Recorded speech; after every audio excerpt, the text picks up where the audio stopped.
Right, ఇక ఇందిరా భవన్లో CM Revanth Reddy మాట్లాడుతున్నారు. లైవ్ చూద్దాం.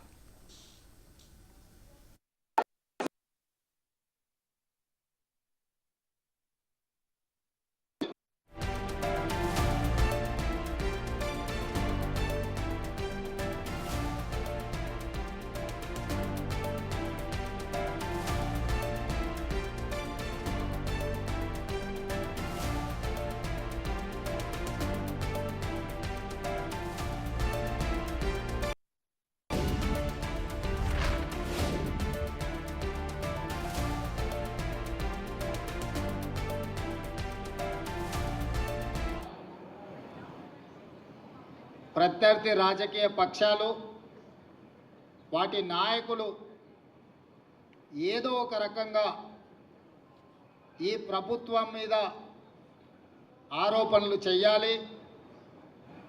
ఈ ప్రభుత్వం చేపట్టిన ప్రక్రియలో లేని అపోహలు సృష్టించి తప్పుల తడక అనే ఒక అభిప్రాయాన్ని కలిగించడానికి శతవిధాల ప్రయత్నం చేస్తున్నారు. కానీ నిజం నిప్పు లాంటిది. ఆ నిజాన్ని వాళ్ళు ఒళ్ళో పెట్టుకున్నా వాళ్ళు జేబులో పెట్టుకున్నా వాళ్ళకే కాలుతుంది తప్ప అది ప్రజలకు నష్టం చేకూర్చదు. అందుకే ఈరోజు భారత్ జోడో యాత్ర సందర్భంగా మన నాయకుడు కన్యాకుమారి నుంచి కశ్మీర్ వరకు మండు టెండల్లో మంచు కొండల్లో 150 రోజులు 4000 కిలోమీటర్లు పాదయాత్ర చేస్తూ కర్ణాటక రాష్ట్రం నుంచి తెలంగాణకు తెల్లవారుతుండగా కృష్ణానది మీద నుంచి రాహుల్ గాంధీ గారు తెలంగాణకు మహబూబ్ నగర్ జిల్లాలో మొదటి అడుగు పెట్టింది. ఆ రోజు వారు స్పష్టంగా ఈ జాతులకు ఈ సమాజానికి ఒక స్పష్టమైన మాట ఇచ్చాడు.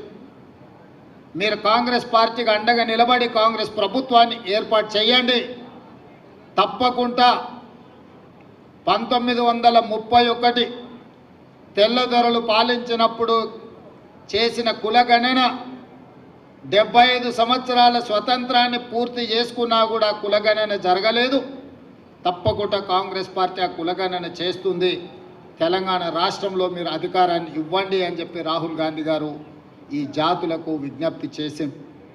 రాహుల్ గాంధీ కుటుంబం మీద ఉన్న నమ్మకం, విశ్వాసం, గాంధీ కుటుంబాల యొక్క త్యాగ చరిత్ర ఈనాటి కాదు. స్వతంత్రం రాకంటే ముందు ప్రజలు స్వతంత్రం కోరుకుంటే ఆనాడు మహాత్మా గాంధీ గారి నేతృత్వంలో శాంతియుతంగా రవి అస్తమించని తెల్ల దొరలని తరిమి ఈ దేశానికి స్వతంత్రం ఇప్పించి ప్రజలకు అండగా నిలబడ్డది ఆనాడు మహాత్మా గాంధీ గారు, గాంధీ కుటుంబం. దేశం కోసం ప్రాణాలు ఇచ్చి దేశ సమైక్యతను కాపాడిన మహాత్మా గాంధీ గారి యొక్క వారసత్వాన్ని ఈరోజు రాహుల్ గాంధీ గారు తీసుకోవడమే కాదు, శ్రీమతి సోనియా గాంధీ గారు 2004 సంవత్సరంలో ఆనాడు ఎన్నికల సందర్భంగా కరీంనగర్ గడ్డ మీద కాలు మోపినప్పుడు 4 కోట్ల తెలంగాణ ప్రజల ఆకాంక్ష, 60 సంవత్సరాల నుంచి మీరు చేస్తున్న పోరాటం నా దృష్టిలో ఉన్నది, తప్పకుండా మీ కళ నెరవేరుతుంది, మీ ఆకాంక్షలు నెరవేర్చే బాధ్యత నేను తీసుకుంటాను శ్రీమతి సోనియా గాంధీ గారు చెప్పింది.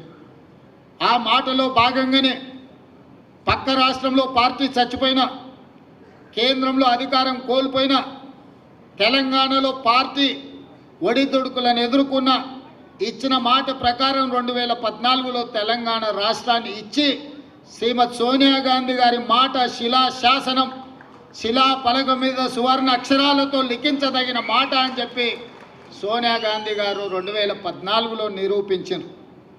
మరి ఆనాడు దేశం కోసం త్యాగం చేసి దేశానికి స్వతంత్రం తెచ్చిన మహాత్మా గాంధీ గారి స్ఫూర్తితో ఈనాడు రాజకీయ ప్రయోజనాలకు అతీతంగా 4 కోట్ల ప్రజల యొక్క ఆకాంక్షల్ని నెరవేర్చాలని తెలంగాణ రాష్ట్రం ఇచ్చిన శ్రీమతి సోనియా గాంధీ గారి స్ఫూర్తితో రాహుల్ గాంధీ గారు ఒక మాట ఇచ్చారు ఈ దేశానికి. ఎక్కడెక్కడైతే కాంగ్రెస్ పార్టీ రాష్ట్రాలలో అధికారంలోకి వస్తుందో ఆయా రాష్ట్రాలలో కులగణన చేసి ముఖ్యంగా బలహీన వర్గాల లెక్క తేల్చి వాళ్లకు ఇవ్వాల్సిన వాటా కోటా ఇచ్చే బాధ్యత కాంగ్రెస్ పార్టీ తీసుకుంటుంది. కేంద్రంలో ప్రభుత్వం ఏర్పాటు చేసి రాజ్యాంగాన్ని సవరించి 50% రిజర్వేషన్ల నిబంధనను తొలగించి బలహీన వర్గాలకు రిజర్వేషన్లు పెంచడమే కాదు, వాళ్ళ జనాభాను లెక్కగట్టి దామాష ప్రకారం నిధులను కేటాయిస్తామని రాహుల్ గాంధీ గారు మాట ఇచ్చారు. మరి అంత త్యాగాల వారసత్వాన్ని తీసుకున్న రాహుల్ గాంధీ గారు మాట ఇస్తే ఆ మాటను నిలబెట్టాల్సిన బాధ్యత ఆనాటి పిసిసి అధ్యక్షుడిగా నా మీద, ఆనాటి సిఎల్పి నాయకుడిగా బట్టి విక్రమార్క గారి మీద ఉన్నది. అందుకే మేమిద్దరం ప్రభుత్వం ఏర్పడ్డ తర్వాత చాలా సందర్భాలలో చర్చించి దీన్ని పారదర్శకంగా ప్రజలకు అందుబాటులోకి తీసుకురావాలని ఆలోచన చేసినాం. శాసనసభలో పెట్టినాం, చర్చలు చేసినాం, మంత్రివర్గ ఆమోదం తీసుకున్నాం, మంత్రివర్గ ఉపసంఘాన్ని వేసినాం.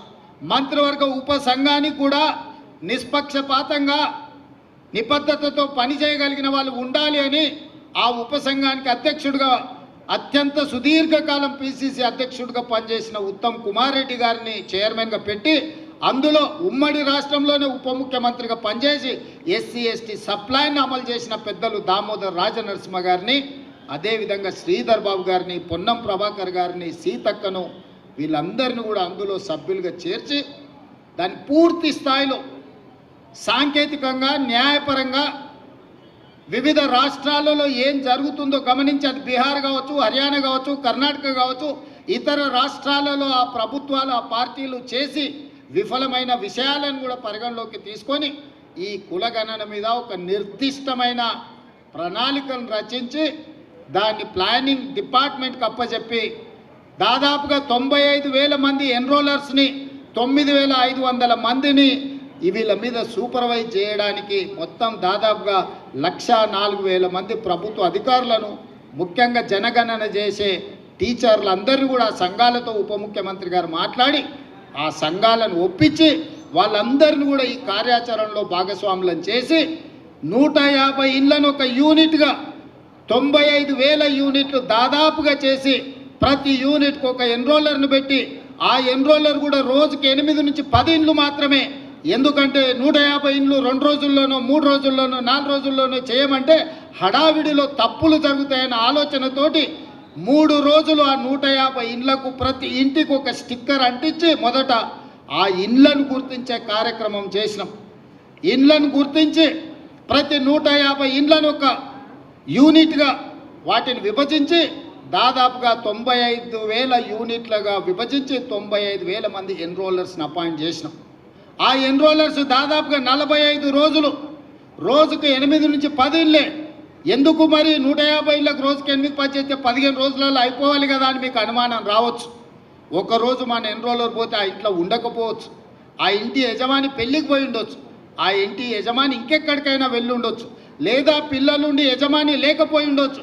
అందుకే 1కి 4 సార్లు ప్రతి ఇంటికి తిరిగి ప్రతి ఇంటి వాళ్ళని కలిసి 8 పేజీల రిపోర్ట్ను 57 ప్రశ్నలు అనుబంధ ప్రశ్నలు పెట్టి పేరు, తండ్రి పేరు, పుట్టుమచ్చల కాడ నుంచి మొదలు పెడితే వాళ్లకు గొర్రె బర్రె ఉన్నదా, భూమి ఉన్నదా, సంక్షేమ పథకాలు ఏమైనా వచ్చినాయా, రాజకీయ రిజర్వేషన్లు మీరేమైనా పొందినరా, మీ కుటుంబంలో చదువుకున్న వాళ్ళు ఎవరు, చదువుకున్న వాళ్ళు ఎవరితో సహా సంపూర్ణమైన సమాచారాన్ని సేకరించి మనమే రాసుకుంటే అందులో లోపాలు ఉన్నాయి, రాసుకున్నాయన ఏం రాసుకున్నాడో నాకు తెలియదని ఇట్లాంటి తిర్రోళ్ళు ఎవరన్నా కేటీఆర్ లాంటి వాళ్ళు మాట్లాడతారని రాసుకున్న దాని మీద సంతకం పెట్టించి ఆ సంతకంతో పాటు పక్కన ఆ ఎన్రోల్ చేసిన ఎన్రోలర్తో సంతకాలు పెట్టించి ఆ పక్కన సూపర్వైజ్ చేసిన సూపర్వైజింగ్ అథారిటీతో కూడా 3 సంతకాలు తీసుకొని ఆ పక్కడబందీగా మాన్యువల్ డాక్యుమెంట్స్ని తయారు చేసి మళ్ళీ 36,000 మందిని కంప్యూటర్ ఆపరేటర్లుగా పెట్టి డేటా ఎంట్రీ ఆపరేటర్స్ని పెట్టి ఎవరైతే ఇల్లు తిరిగి సమాచారాన్ని సేకరించిందో వాళ్ళే కంప్యూటర్ ఆపరేటర్ దగ్గర కూర్చొని వాళ్ళే చెప్పి కంప్యూటర్లో ఎంట్రీ చేయించాలి. ఎందుకంటే ఇంగ్లీష్లో రాసుకున్నోనికి ఈజీగా అర్థమైంది, పక్కోడు చదివితే తీ కావచ్చు, తా కావచ్చు, కీ కావచ్చు, కా కావచ్చు, ఈ కన్ఫ్యూజన్లు అని ఉండొద్దు అని ఎవరైతే ఇల్లు తిరిగి సమాచారాన్ని సేకరించిందో వాళ్ళే డేటా ఎంట్రీ ఆపరేటర్ పక్కన కూర్చొని ఆ 150 కుటుంబాలకు సంబంధించిన సమాచారాన్ని కంప్యూటరైజ్డ్ చేపించి కంప్యూటర్లో కూడా మొత్తం డేటా సేకరించి ఎనాలిసిస్ చేసి ఈరోజు ఇంతకుముందు పెద్దలు బట్టి విక్రమార్క గారు చూపించిన విధంగా బలహీన వర్గాల లెక్క 5 కేటగిరీలు ABCDE. ఇవాళ కొంతమంది అంటారు మైనార్టీల లెక్క ఎట్లా తీసిరని.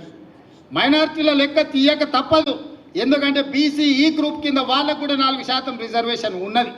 ఇది చట్టపరంగా సుప్రీంకోర్టు ఇచ్చిన రిజర్వేషను. ఆనాటి యూపీఏ ప్రభుత్వం మన్మోహన్ సింగ్, సోనియా గాంధీ గారు, రాజశేఖర రెడ్డి గారు ఇచ్చిన రిజర్వేషన్.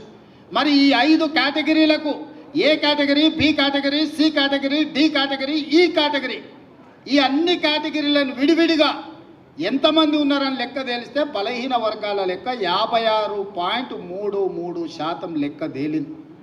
మా దళిత సోదరులది 10.45% తేలింది. మా గిరిజన సోదరులది 10.08% తేలింది దాదాపుగా.